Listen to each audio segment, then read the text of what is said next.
Hello, good evening. So guys, আজকে আমি যে কলমকারি প্রিন্টের শার্টটা পরেছিলাম, এটা বিয়ের অনেক বছর আগের। মোটামুটি ধরো ৫-৬ বছর তো আগের হবেই। তো এখনও যে আমার গায়ে হচ্ছে এটাই অনেক আর কি। ভগবানকে ধন্যবাদ।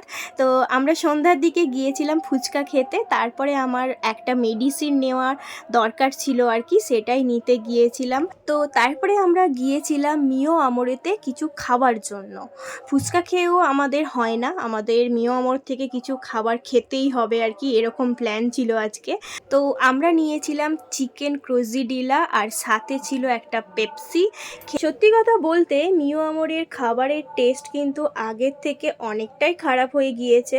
তো যাই হোক, তারপরে এই গরমের হাত থেকে বাঁচার জন্য আমরা নিয়েছিলাম ফ্যান্টা। এই গরমে শুধুই মনে হচ্ছে ঠান্ডা ঠান্ডা খাবার খায়। তো বাই।